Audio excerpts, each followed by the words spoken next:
မင်္ဂလာနံနက်ခင်းပါခင်ဗျာဖခင်သခင်ရဲ့မကုံဆုံးတဲ့ဂိူနာတွေကြောင့်ကျွန်တော်တို့အခုဆိုရင်ဇွန်လ14ရက်နေ့ထိတိုင်အောင်ပူဆောင်ခြင်းခံရပြီပဲဖြစ်ပါတယ်။ဒါနဲ့နံနက်ခင်းကိုဖူးတွေ့ခွင့်ရတယ်လည်းအထူးကျေးဇူးတင်ပါတယ်။ကျွန်တော်တို့ရဲ့ Let Us Pray ဆိုတဲ့ Morning Devotion ကိုအားပေးနေကြတဲ့ချစ်တဲ့ဓမ္မမိတ်ဆွေအားလုံးအထူးပဲကျေးဇူးတင်ပါတယ်။ဆုတောင်းချက်တွေကိုလည်းကျွန်တော်တို့ပေးပို့ပေးကြပါအရောက်တိုင်းအတွက်ကျွန်တော်တို့ဆုတောင်းပေးလျက်ရှိပါတယ်ဒီနေ့ဇွန်လ14ရက်နေ့အတွက်ခေါင်းစဉ်ကတော့တင်တို့ဒီနမိတ်လက္ခဏာနဲ့အမွေသောအမှုတို့ကိုမမြင်ရလေဆိုတဲ့ခေါင်းစဉ်ဖြစ်ပါတယ်အထူးသဖြင့်ဒီနေ့တော့ကျွန်တော်တို့ဒီတက်မှုတယောက်ရဲ့ယုံကြည်ခြင်းနဲ့ပတ်သက်ပြီးကျွန်တော်ခွန်အားရယူဖို့ဖြစ်ပါတယ်ကျမ်းပိုက်လေးတစ်ပိုက်ကိုအရင်ဆုံးဖတ်ပြလိုပါတယ်ရှင်ယောဟန်ခရစ်ဝင်ကျမ်းအခန်းကြီး၄အပိုင်းငယ်48ယေရှုကလည်းသင်တို့သည်နမိတ်လက္ခဏာနှင့်အမွေသောအမှုကိုမမြင်ရလျင်ယုံကြည်ခြင်းမရှိကြဟုမိန့်တော်မူ၏သခင်ယေရှုရဲ့သာသနာဟာအများသောအားဖြင့်ဒီဂါလိလဲနယ်ကပေရနောင်အဲ့တဝိုင်းမှာပို့ပြီးတော့များပြားပါတယ်ကပေရနောင်မြို့မှာလူကြီးလူကောင်းတစ်ယောက်ရဲ့တားငယ်ဟာယောဂခံစားနေရတယ်ဒီပုဂ္ဂိုလ်ဟာတချို့ကတော့လည်းဒီဂျူးလူထဲကတူးလို့ပြောပေမဲ့တချို့ရှုတော့မှကြတော့လေဒါယောမတွေရဲ့စစ်ဘူတူဖြစ်မယ်လို့ယုံကြည်ရပါတယ်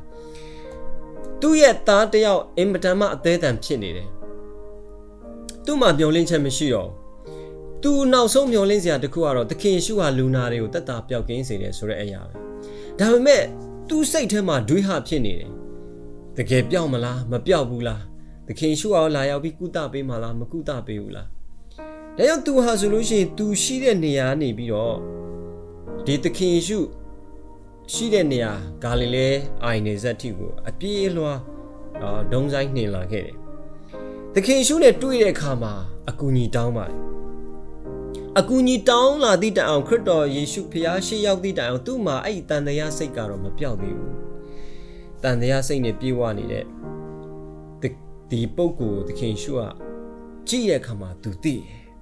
ဒါကြောင့်မလို့လေသခင်ယေရှုချက်ချင်းသူပြောလိုက်တဲ့စကားကအခုကျွန်တော်တို့ဖတ်သွားတဲ့စကားသင်တို့ဟာနမိတ်လက္ခဏာနဲ့အမွေသောအမှုကိုမမြင်ရဘူးဆိုမယုံကြအောင်သခင်ယေရှုပြောချင်တာရှင်းပါတယ်အကယ်၍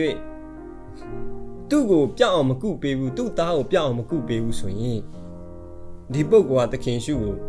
ယုံမှာမဟုတ်ပါဘူးဒါကြောင့်ဒီစကားကိုကြိုပြီးတော့ပြောတဲ့အခါမှာအဲ့ဒီအချိန်မှာပဲသူ့ရဲ့တန်တရားစိတ်ဟာချက်ချင်းပြောင်းသွားတယ်ကျမ်းစာထဲမှာဖတ်တဲ့ခါကျတော့သူကဘာပြောလဲဆိုတော့ကျွန်တော်ရဲ့သားမသေးခင်အမြန်ကြွလာပေးပါဒီနေရာမှာသူ့ရဲ့နှလုံးသားဟာပြောင်းလဲတာတွေ့ရတယ်အဲ့ဒီအချိန်မှာသခင်ရှုပြောတဲ့စကားလေးကကျွန်တော်ဒီမူရင်းနဲ့အင်္ဂလိပ်စာထဲမှာဖတ်မယ်ဆိုလို့ရှိရင်အယုံဆုံးပြောလိုက်တဲ့စကားသွားပါဆိုတာသူ့ကိုနှင်ထုတ်လိုက်တာလားစေလွတ်လိုက်တာလားတိတ်မသေးခွဲပါဘူးသူ့အနေနဲ့အမျိုးမျိုးထင်နိုင်ပါတယ်ဒါပေမဲ့သွားဆိုတဲ့အကြောင်းအရာပြီးတော့မှခဏရက်ပြီးတော့သခင်ရှုကဆက်ပြီးတော့သူပြောလိုက်တာကတင်းရဲ့သားဟာဆိုနေကောင်းသွားပြီဒီစကားကိုသူအပြည့်အဝယုံကြည်လိုက်တာတွေ့ရတယ်သူလာတော့ဒုံဆိုင်ပြေးလာပေမဲ့အပြန်ကြတော့အေးအေးဆေးဆေးပဲပြန်သွားတယ်သူ့ရဲ့အိမ်ကိုနောက်နေ့ကျမှသူရောက်သွားတယ်သူရောက်တဲ့အခါမှာပဲသူ့အိမ်ကနေလာကြိုတဲ့သူ့ရဲ့ငယ်သားတွေကသားငယ်ဟာကျမ်းမာသွားပြီဆိုတဲ့အကြောင်းလာပြီးတော့တည်ငောင်းပြောကြတယ်ဘယ်အချိန်ကျမ်းမာတာလဲလို့မေးတဲ့အခါမှာမနေ့ကဒီလိုအချိန်ဖြစ်ပါတယ်သူပြန်ပြီးတော့တည်ရတာအဲ့ဒီသူတို့ပြောတဲ့အချိန်ဟာသခင်ရှုကသူ့ကိုသွားပါနင်းရဲ့တားငယ်ဟာဆိုရင်ကျမ်းမာသွားပြီလို့ပြောတဲ့အချိန်နဲ့တစ်ထက်တည်းဖြစ်နေတာသူတွေးလိုက်ရတယ်သခင်ရှုကဆိုရင်ဒီလူကုန်တန်ကြီးတွေကိုပဲယောဂပျောက်ကင်းစေတဲ့လူတော့မဟုတ်ပါဘူးမိသားစုအားလုံးကေတင်ပေးလို့ဒီပုဂ္ဂိုလ်ကြီးကိုသူ့ရဲ့သားကိုပဲပျောက်ကင်းစေတဲ့ဆန္ဒသူ့မှာမရှိပါဘူးသူ့ရဲ့သားကိုပျောက်ကင်းခြင်းအဖြစ်ဒီပုဂ္ဂိုလ်ကြီးရောတမိသားစုလုံးမှာယုံကြည်ခြင်းရှိကြဖို့သခင်ယေရှုဟာတစ်ချက်ခုတ်အများကြီးပြတ်သွားအောင်သူလှုပ်ဆောင်ပေးလိုက်တာတွေ့ရတယ်သူ့ရဲ့လှုပ်ဆောင်ချက်အတိုင်းပဲဒီပုဂ္ဂိုလ်နဲ့မိသားစုတွေနဲ့အားလုံးဟာဆိုလို့ရှိရင်တကယ်ကိုမှသစ္စာရှိတဲ့ယုံကြည်သူတွေဖြစ်လာကြတယ်လို့ကျွန်တော်သိရှိရပါတယ်ကျွန်တော်ရဲ့အသက်တာမှာကျွန်တော်တို့တန်တရားတွေဒုယဟာတွေရှိနေမယ်ဆိုလို့ရှိရင်ဒီအဖြစ်ပြက်လေးကိုသတိရပါဖျားရှင်ရဲ့တတ်နိုင်မှုကိုကျွန်တော်တို့လုံးဝတန်တရားကင်းစွာယုံကြည်ကိုးစားဖို့အတွက်ကျွန်တော်လည်းထပ်ပြီးတော့တိုက်တွန်းလိုက်ရပါတယ်ကျေးဇူးတင်ပါတယ်အခုကျွန်တော်တို့ဆုတောင်းမှုအချိန်ခါဖြစ်ပါတယ်ဒီနေ့အတွက်ကျွန်တော်တို့ဆုတောင်းပေးရမယ့်ပုံကတော့ဆရာဦးရိုဆန်းရဲ့ပြီးတော့မခင်ဆန်းဦး နဲ့အတူဒီဒေါ်ကျိန်နိုးတို့အတွက်ဆုတောင်းဖို့ဖြစ်ပါတယ်ပြီးတော့ဒီသာသနာအတွက်ကလှိုင်သာယာမှာဆောက်နေစေဖြစ်တဲ့ဒီဖခင်เจ้าဆောက်လုပ်ရေးလုပ်ငန်းကိုလည်းပဲကျွန်တော်တို့ဆုတောင်းဖို့ဖြစ်ပါတယ်ခဏလေးဥညွတ်ပြီးတော့ဆုတောင်းကြရအောင်ကောင်းရင်ဘုံ၌ရှိသောသာမီးတို့ခိုးလုံကိုယ်ဝယ်အဖထာရမြတ်စွာဘုရားကောင်းသောဖြစ်လမ်းပြပို့ဆောင်ခဲ့ရင်နေတာတဲ့နက်နက်ခင်းကိုလည်းဖူးတွေ့ခွင့်ပေးတယ်နာမတော်ချီးမွမ်းပါတယ်အထူးသဖြင့်ဒီနေ့မနေ့မှာသာမီးတို့ဖွင့်ပြပေးတဲ့ကိုရရှင်သတင်းစကားသာမီးတို့အတွက်အင်မတန်မှကောင်းပါတယ်သူရဲ့သားငယ်အသေးအတန်ဖြစ်ပြီးတော့စိတ်ပူပင်တောကရောက်ပြီးမျောလင်းချက်မဲ့နေတဲ့ဒီအရာရှိတူဟာ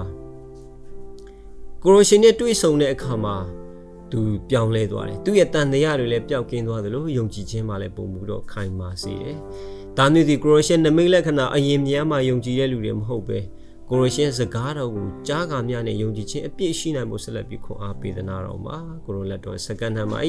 နာမကျန်းဖြစ်တော်သူများကိုရသားသမီးတွေအတွက်လည်းဆုတောင်းလိုပါတယ်အထူးသဖြင့်ဆရာကြီးဦးရိုဆန်းဒီကိုရရဲ့သမီးမခင်ဆန်းဦးတော်လက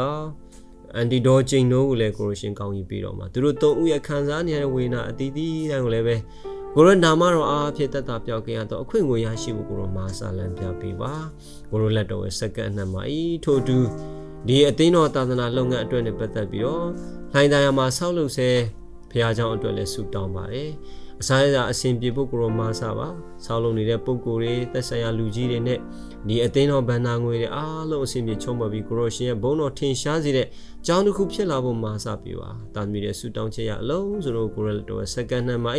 ဒါမျိုးရဲ့အသက်တာချင်းနေချင်းကအားလုံးကိုရောလက်တော်စက္ကန့်အနှံ့တဲ့ခါမှာဂေရပိုင်ရှင်ရှုတော်ဖျားအိနာမတော်မြည်ပြုရယူသူကဆုတောင်းပါသည်ဖာဗျာအာမင်